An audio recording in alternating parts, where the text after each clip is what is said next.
Watkins, and I'm here today with Lieutenant Brad Ingram. He's the lieutenant over the homicide unit. How are you today, Brad? I'm doing well. Thank you very much. Thank you so much for meeting with us. So we wanted to start out by talking about what brought you to the police department. How did you end up as an officer? Well, it's an interesting story. I've been with the agency going on 23 years now, and I didn't start out wanting to be the police. I was attending UK at the time, back in the early 90s.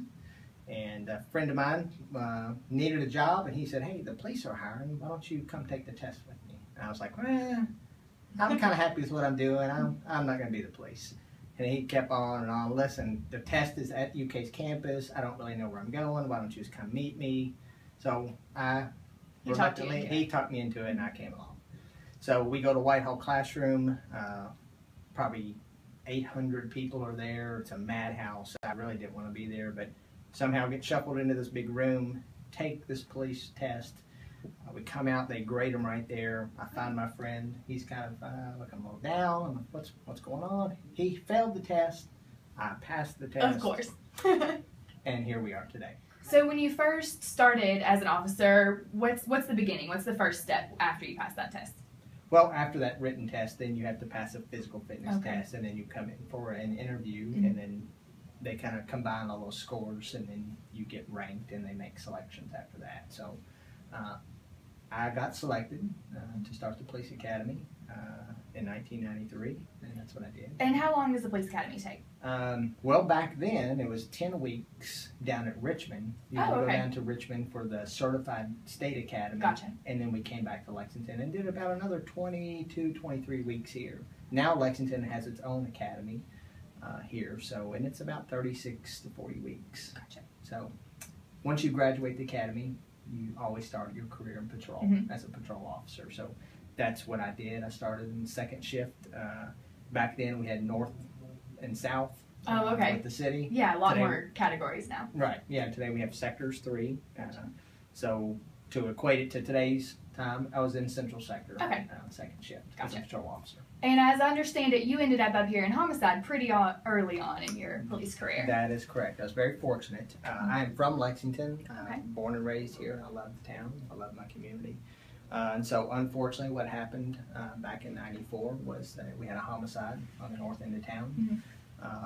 And I ended up having a couple people call me with some information about that homicide. And so they asked me to come up and help the detectives kind of work that case. It was a good experience for me. Yeah, absolutely. And I guess they liked what I did and asked me to stay permanently up here, and I got to stay as a detective. It was unusual at that time. Normally you didn't get asked to come to the detective bureau in less than 10 years. Sure. And so you were going on 6 months. I was going on about 6 months. That's great. Yeah. So how long did you stay in the homicide unit then? Well, I stayed in the homicide unit for about I'm going to say 4 to 5 years. Okay. And so what happened during that time was we created a couple other special units. Yeah. Which today is the Special Victims Unit. So I kind of helped start our SANE program. I was one of the original detectives in that unit. And then went on to different other units in the Detective Bureau, residential burglary. I did time there. And then unfortunately our nation suffered a horrific terrorist attack on September 11th, 2001.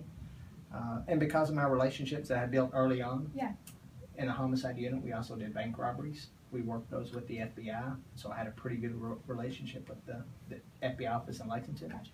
So 9/11 happened. They had to create a joint terrorism task force, and they asked me to be on it. Great. So Chief agreed, and I went to work for the FBI for about 9 years. Gotcha. But then you eventually decided you needed to come back to the Lexington Police Department. That is correct. I was still technically a Lexington Police detective, just kind of loaned out to the FBI. I see. And you kind of get removed from the agency and police work. The federal system is a lot different from the local system. Yeah.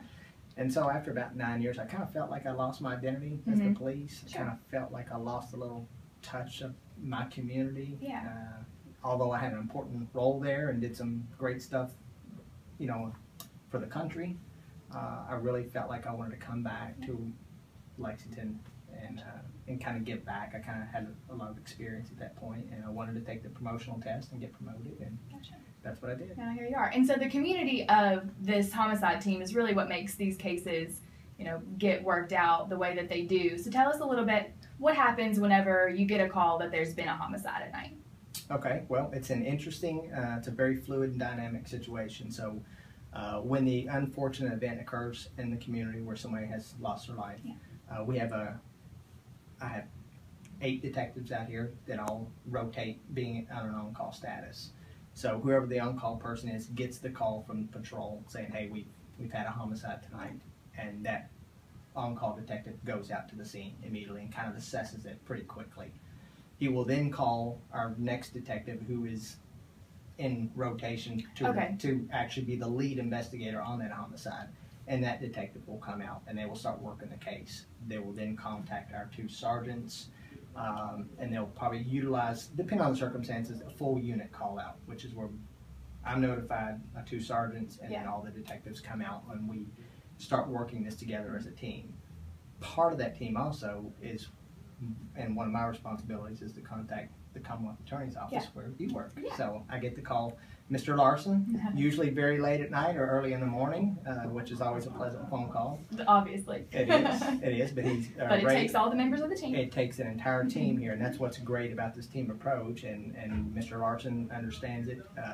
We have a great relationship with that because, not one of us individually knows everything. And so the more people you have, the more ideas, the more information sharing, and really to get your all's office involved early on, it's kind of the checks and balances, because ultimately it's going to end up in your all's office for prosecution. So I have a great team of guys out here.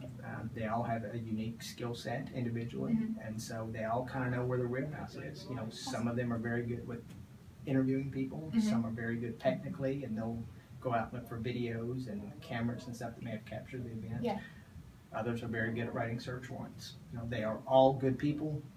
They all have good people skills. So, and that's what you generally need to be a good investigator, is a broader picture kind of understanding how things work. So I've really enjoyed it.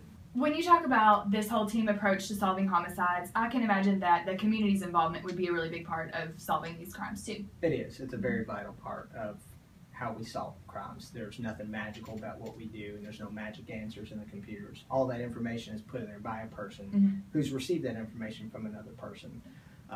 And it's not easy, asking somebody in the community to step up and do the right thing and give us information, key information on a homicide. It's a very difficult decision. It's the right decision, but sometimes it's not easily done by people in the community. But without their help, without their assistance, without those real heroes stepping up to make it safer for all of us, they're very difficult to solve. Yeah, so a lot of your job turns out to be building those relationships throughout the community. That's correct. And, and it starts from the top down. Chief Barnard has done a fantastic job with laying that foundation and building those relationships. Mr. Larson has also done a great job. He's been in a lot of our community events and town hall meetings there. But it takes all of us. It's not it's not the police's problem to solve. It's not just one person in the community. It literally takes all of us coming together, exchanging information equally and respectfully to work together. So tell us about, there was a time that you, I guess, were a sergeant on patrol, and you did little walk and talk, no meet and greets kind of thing. That's correct. My good friend and I, Matt Brotherton, were promoted at the same time.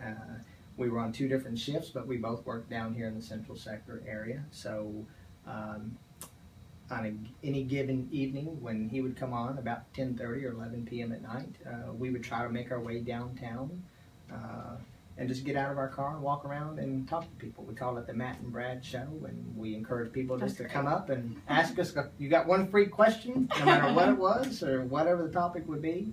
We do our best to provide an answer and just try to be more interactive with the community. Get out of the car, engage the community, let them, come to us with, without any type of enforcement being done. It's really just, you never know what somebody knows until you talk to them. Exactly. And somebody always knows something you don't know. So true. Right? So and you don't know unless you ask them. So it was a very rewarding small little piece of my career. It's all been rewarding. I've loved every minute of it. I've been here, like I said, going on 23 years. That's and great. It feels like 5 days. Every day's a new day. I'm so glad. And it's really about the people. Yeah. And, when people talk to me about being the police or I want to be the police, my first question is, well, why? What motivates you? Where are you coming from? When you have the kids that go down to Eastern in the criminal justice program, and those are easy to recruit because they know what they want to do. Yeah. But I always stop them and say, well, do you want to be the police because you want to carry a badge and a gun, and do you want to be a hero? Right. And if I tell them if your foundation is helping people, if what motivates you is to go out every day and find a way to help somebody, it's a fantastic career, and you'll love it, and you'll be very happy.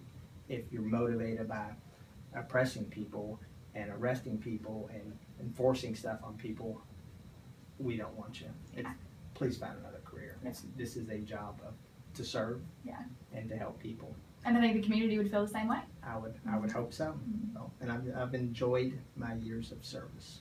Well, thank you so much for talking to us, Fry. You're very welcome. Stay tuned for future episodes of Behind the Badge to get to know more of our Lexington police officers and learn about some of their exemplary work that the public seldom gets to hear about.